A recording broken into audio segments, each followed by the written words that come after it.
Hey everyone, so we're continuing from the last video where we're sitting here and we told y'all that we're going to go ahead and show you what else is going on the other side.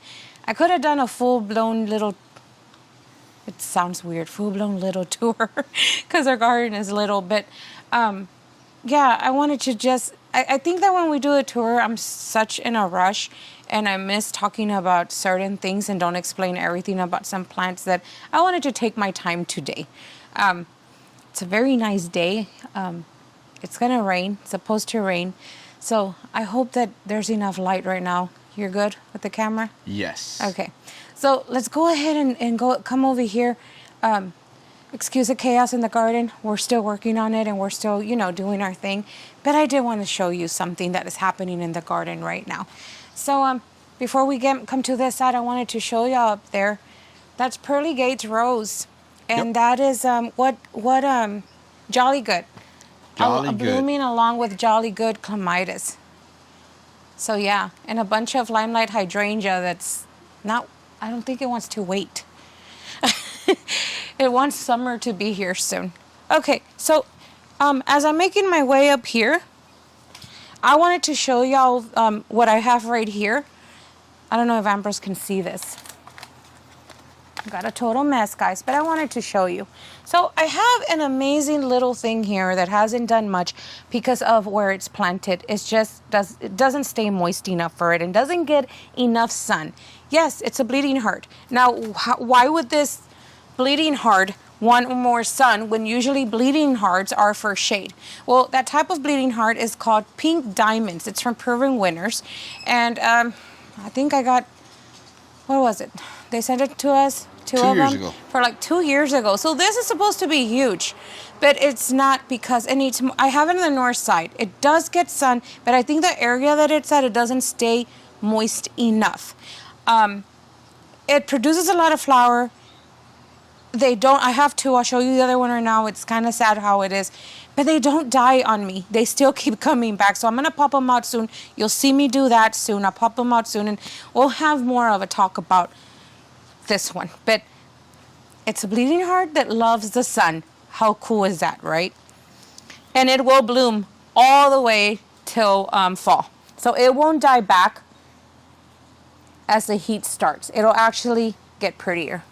Bigger. Okay, so this is one of the roses, also from Proven Winners Color Choice, and it's a baby rose. We got this one, I'm gonna say last year. We planted it up and I think it got planted in spring. And this right here is Crema, and Crema is doing a little bit of blooming. It started doing its blooming and it's looking a little rough because she's a baby.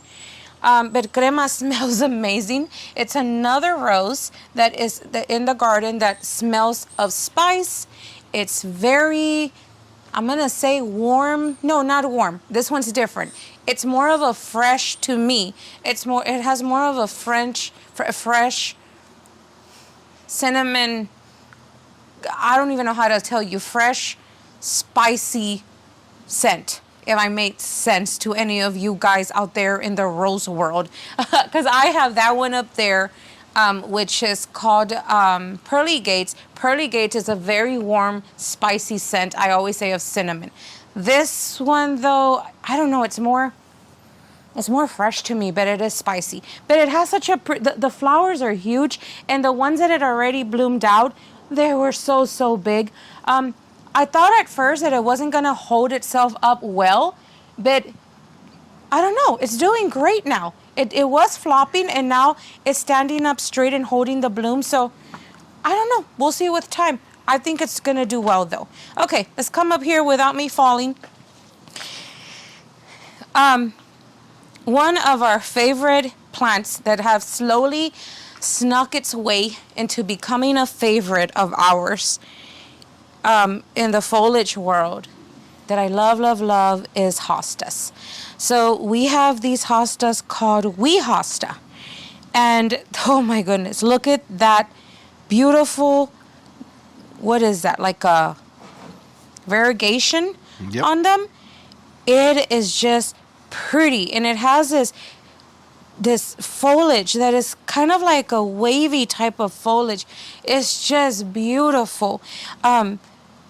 this did what happened not long ago. They were still popping up, and before you know it, here they are.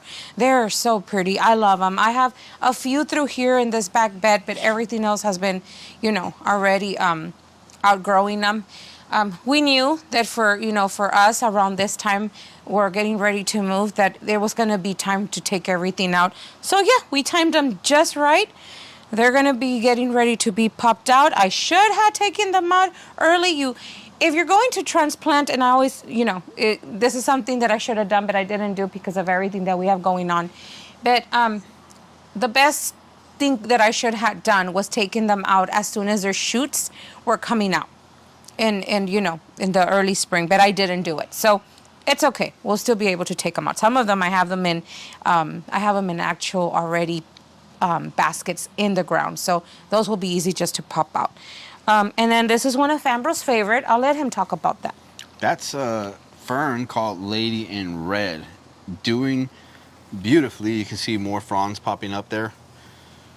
But absolutely love that one. Oh yeah, That's it has a lot more. Beautiful looking fern. And I can only imagine how much bigger it can get. Like Andy said, this is almost a raised bed, but there's really not It's a raised bed. Yeah, there's not a lot of room for root growing here, so it would definitely get bigger. Yeah. We have another one on that side over there, but it's too shaded. It wasn't getting enough sun when it I'm started to pop up. surprised how much sun this fern can take, because this side takes a full day's sun.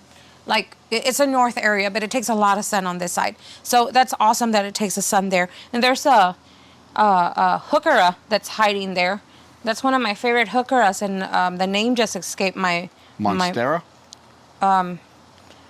It's a red one from Peru Winters. I cannot remember. Red Monstera. Is it Monstera? I love that one. If I'm incorrect, I'll put the name, but I think it's a red Monstera. We'll put them down below if anything. Okay, so look what... Okay, super embarrassed to show the pond right now. Ambrose has still been working. Not going to show it? So this week, he's actually going to start staying home now. I think that's it for you, is it? Yeah. In your home? Yeah. Yeah, so that's where the whole fun is going to start, of starting to clean up and bringing all the plants out. We're waiting for him to... Fun for who? For you.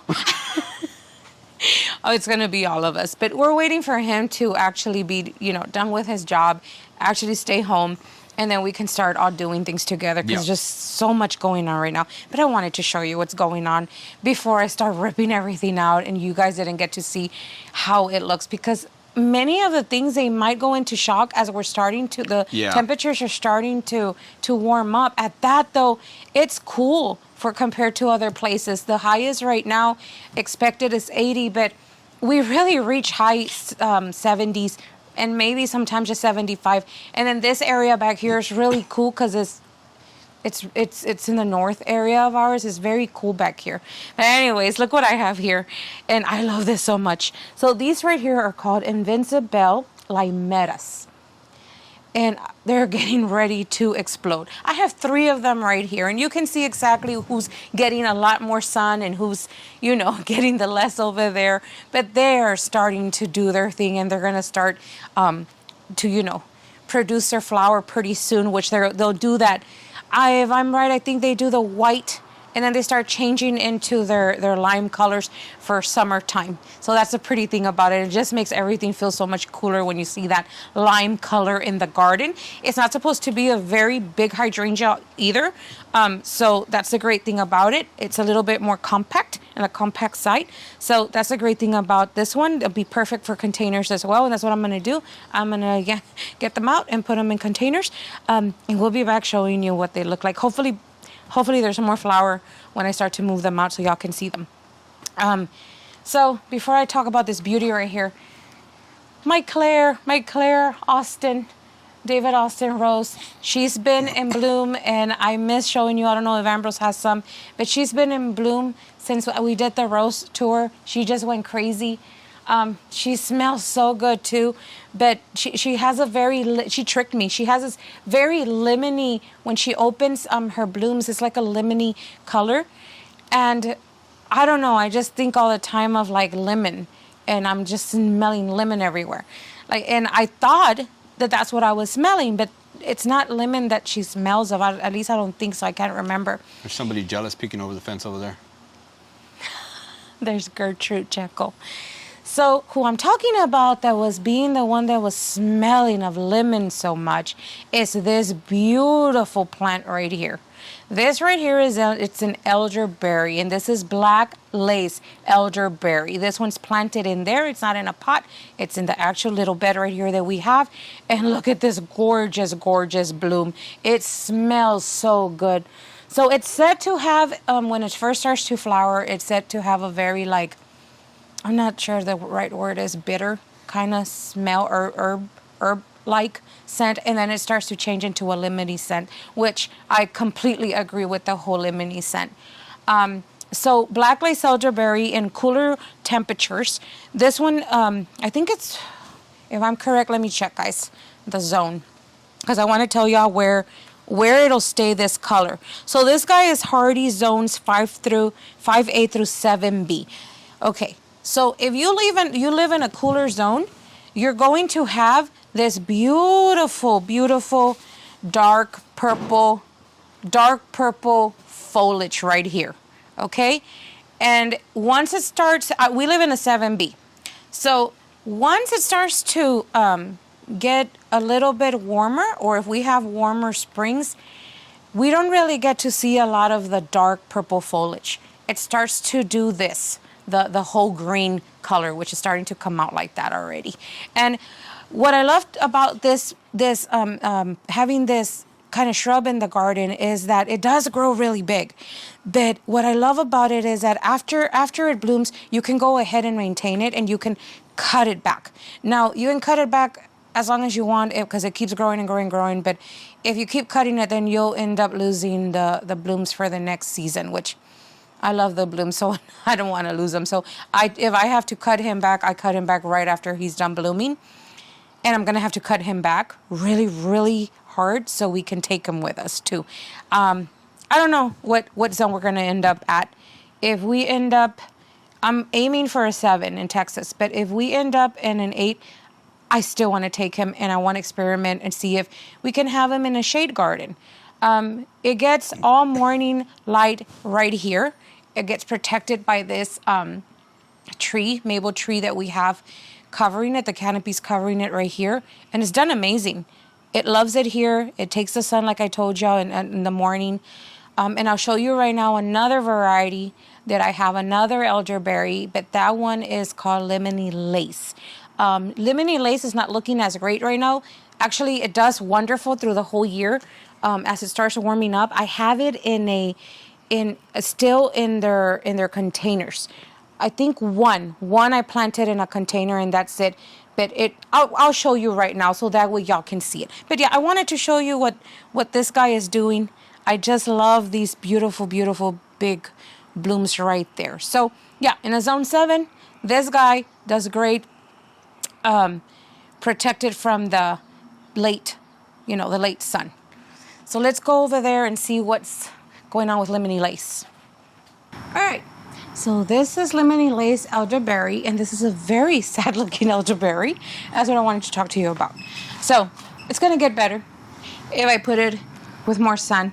I've had it somewhere else where it's on the bottom somewhere. It's not getting direct sun all in this area. So the good thing about lemony lace, though, is that, or any of these elderberries, is that you can just go ahead and prune them. You can literally prune them all the way to the bottom, and they will come back up better than ever. So I'm not going to do that right now because I really want to enjoy it still.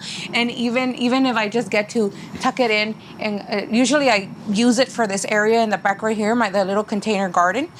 And this one I have, as you can see, potted up in this container. And I usually just, love to have it because of its beautiful leaves. One of the questions that we get asked a lot is, what lighting does it take in more warmer zones? So like I said, we are in a zone 7B. We're here in Virginia. It rains a lot. We get a lot of cloud coverage. The area that we're in, I'm not saying it's not sunny. It gets very sunny here and hot too in Virginia. But in our garden, we have it in the north part of the garden. But I put it where the sun hits all day, and it does really well for me. Like I said, of course, we're working in the garden, so I left it. I haven't moved it because I didn't know if we were going to use it this year to have adorn, somehow the garden. So I just left it alone there. I should have really taken it out so I could have show it to you guys like I'm doing now. But as you can see, it's starting to produce already. I broke one right now, guys. The leaves. Here it is. But it's starting to produce some of the growth. This right here, though, I might have to just prune off. Like this one is not going to do anything, guys. I'm just going to take it off. And this I might have to just take off. It's not really going to do anything. Yay, it's a standard now. I'm kidding. Amber just wants to turn everything into a standard. It looks like, look at my Japanese maple. It could. And you know what? That's one of the reasons why I love having this type of shrub around in the garden, because it can take more sun, and it looks, I don't know, it looks a lot like a maple tree to me. It does. Japanese maple tree. I don't know if more sun. I think it takes the same amount of sun as a Japanese tree. I'm sure it does. Yeah, I think from the experience, I think especially because it's lighter in foliage. It, probably, I've never tried it in full sun. I think it'll scorch in full sun. So, for friends in the more of the southern states, I would not have it anywhere where it's full sun. I would probably only do this guy 4 hours of direct sun. Maybe morning sun, dapple light. That would be amazing. Dapple light through the whole day. Morning under some big trees, or that you can see some light coming in, or just like, morning light would be great. It's in a very shady area. This would be beautiful in those hot climates to have something that's gorgeous. But yeah, it said only to be for the highest, I think it's from 3, hardy zones 3, I said, and 9. 7, did I say? 7 is the highest you can go. Like I said, I don't know. We have not grown this in a hotter climate than 7B. That's what we're at here. But I am taking it. I'm going to take at least, the black lace and this one with us. Such a rebel. That's what it's about. Gardening, it's about, test it. If it let's doesn't test work, it. Let's it doesn't experiment. work. And sorry if it doesn't work. It didn't work. But I'll let you guys know what happened. So I'm going to show you one more elderberry. That one is not. It's this one too. And they need other kind of elderberries to be able to produce the little. What are they called? The little berries? Yep. I think. This one, the one you're about to show them, does have the little berries in there. Yeah, but I think they needed another. They need other. Proven Wonders has the other ones that they can be paired up with, so they can produce berries. I don't know why that one has it. I've never grown elderberry, guys, so I don't know if those are the actual. They are. You said the actual berries. Those are the berries, yes. Okay, so let's go ahead and see this one. This is the same one. So this right here, what you see is lemony lace elderberry. That's what Ambrose is talking about. Try not to trip, guys. I almost killed a Hosta earlier. Oh yeah, you should have seen my face. Hold on, guys. I'm gonna turn this light on. So that one is not. It's not planted completely. I still have it in its container, and I just fed it. I gave it plant tone. That's what I give them, plant tone. And I didn't see any flowers this year. They're very raggedy. I probably should have explained that to you guys.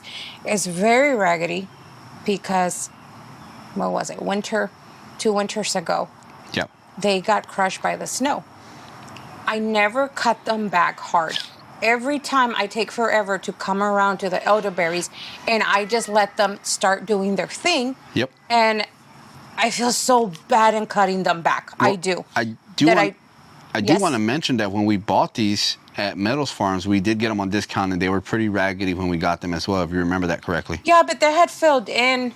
I had them in like perfect lighting and everything, and they got really. A lot of you ask all the time when I show in past videos, I show this area that what is that foliage, it was this sneaking out, giving that beautiful contrast, you know, with all the other rest of the foliage on there. So this one has, I don't know if I can do it right now right here, but I need to do it. This one, if you can tell, the other one has been in more sun, but this one I have it towards the north wall, like really like in, you know, this only gets 3-4 hours of sun during the morning, and it looks like it's getting a lot more bushier. It's like doing better in the shade, in less sun. So I'm just gonna go and cut that, because that is not going to give me anything anymore. It's already producing some under there. And honestly, if I wanted to, I could go ahead and start cutting, because there's already leaves growing over there and I'll start bushing out again, but I'm not gonna do that. So we're gonna just leave it here. I think I already made it too long. I just wanted to go ahead and share about these beautiful, beautiful plants. So I would give them some morning, I would literally give them some morning sun and afternoon shade. With the hottest time of day, I wouldn't have them out in full-blown sun. So yeah, the elderberries, showed y'all what's going on the side over there. It's about to rain. We're going to continue doing a little bit of gardening here, and if we can do more videos for you today, we will. We'll see you later. Bye-bye.